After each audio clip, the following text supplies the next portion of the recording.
Shalom, selamat malam Bapak Ibu Saudara-saudari yang dikasihi Tuhan. Jumpa kembali bersama saya Z Ferry dalam Renungan Malam Pendeta Dr. Erastus Sabdono. Malam hari ini bertemakan kenyamanan, keamanan, dan kemakmuran yang ideal.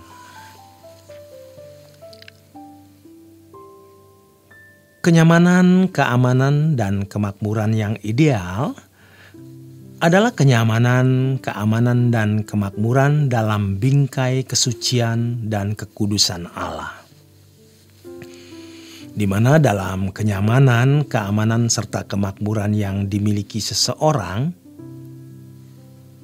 ia hidup dalam persekutuan dengan Allah, dalam pengabdian kepada Allah, hidup di dalam kekudusan dan kesuciannya. Irama ini tidak mudah terwujud di dalam kehidupan seseorang. Jujur saja, jarang sekali orang yang bisa memiliki kenyamanan, keamanan, dan kemakmuran yang benar ini.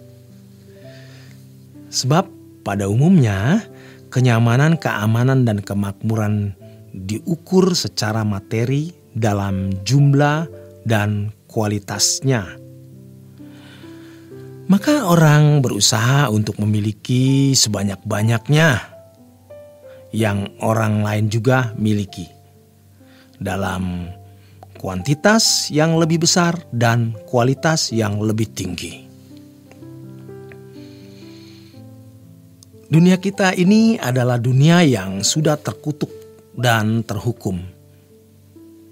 Jadi masuk zaman perjanjian baru, di mana Allah menyediakan kerajaannya, dan kerajaan Allah bukan soal makan dan minum, melainkan kebenaran, damai sejahtera, dan sukacita oleh Roh Kudus. Maka kita harus masuk di dalam kerajaan Allah tersebut.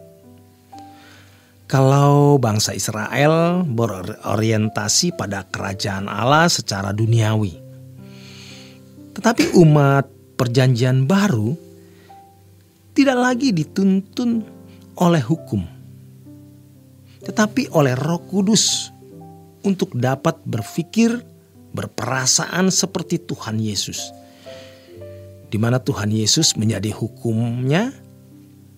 Jadi sangat keliru kalau orang Kristen kembali pada konsep kerajaan Allah perjanjian lama yang masih dalam bingkai duniawi. Ironis, banyak orang Kristen yang masih memiliki bingkai berpikir umat perjanjian lama. Doa Yabes, perpuluhan, persembahan buah sulung, seremonial. Bukan tidak boleh melakukan hal-hal tersebut, tapi tekanannya harus sudah dalam roh dan kebenaran.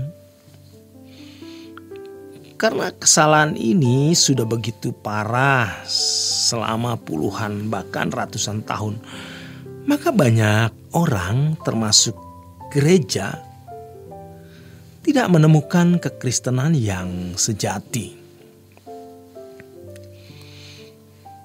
Kita harus memiliki bingkai berpikir yang baru sebagai umat perjanjian baru. Orang percaya yang masih berbingkai umat perjanjian lama pasti memburu kenyamanan, keamanan, dan kemakmuran secara duniawi. Tujuan umat perjanjian baru bukan pemerintahan Allah secara dunia seperti bingkai kehidupan bangsa Israel, melainkan kerajaan Allah secara rohani dalam bingkai pemerintahan Allah, kesucian Allah, di mana umat pilihannya tidak harus berdarah daging keturunan Abraham, tetapi keturunan Abraham secara iman. Hukumnya bukan hukum Taurat, melainkan Tuhan sendiri. Harus menjadi seperti Yesus, berperilaku seperti Yesus yang adalah model anak Allah. Kalau kita melihat kehidupan banyak orang Kristen hari ini, pada umumnya mereka berkulit Kristen, namun dalamnya perjanjian lama. Maka Tuhan Yesus berkata, tetapi anggur yang baru disimpan orang dalam kantong yang baru pula. Dan dengan demikian terpeliharalah kedua-duanya. Matius 9 ayat yang ke-17. Kantong tempat menyimpan anggur dikenal dengan istilah kirbat. Anggur baru harus ditaruh di kirbat yang baru. Kalau anggur baru dimasukkan ke kirbat tua yang terbuat dari kulit, maka kirbat tersebut bisa pecah, sobek atau bocor. Anggur baru di sini adalah kebenaran di dalam Injil yang harus dimasukkan dalam bingkai pemikiran umat perjanjian baru.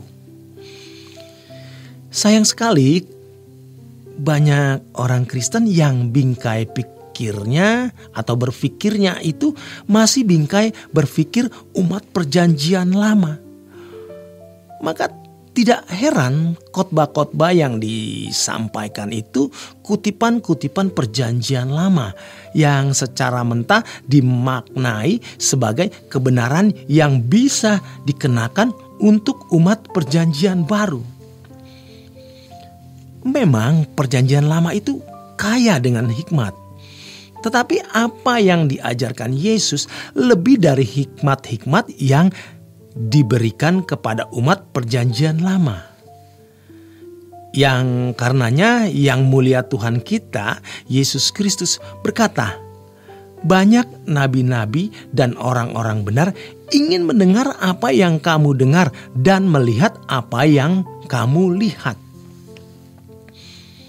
Karena orientasi berpikir umat perjanjian lama masih pada duniawi dan hukum Taurat merupakan bingkai berpikirnya, maka orang Yahudi tersebut menyangkal Allah kalau mereka menyembah Allah lain dan tidak mengikuti Taurat. Tapi orang Kristen dinilai menyangkal Yesus ketika ia tidak mengikuti jejaknya. Dahulu kita pikir yang disebut menyangkal Yesus adalah mereka yang pindah agama. Sejatinya banyak orang percaya yang tidak pindah agama, namun sudah menyangkal Yesus. Yaitu ketika mereka tidak mengenakan kehidupan Yesus dalam hidupnya. Ketika seseorang mengenakan gaya hidup anak dunia, sejatinya ia sudah menyangkal Yesus. Ini yang dimaksud dengan dibenarkan oleh iman.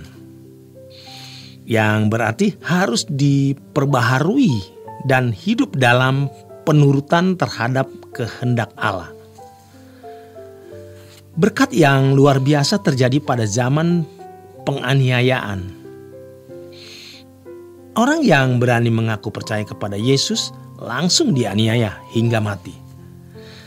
Tapi kondisi itu membuat mereka bisa menerapkan dibenarkan oleh iman secara konsekuen dan konsisten. Jadi keberanian mereka meninggalkan percintaan dunia dan dosa mengkondisi mereka memiliki iman yang benar. Demikian kebenaran firman Tuhan malam hari ini. Selamat berjuang, selamat beristirahat. Tuhan memberkati.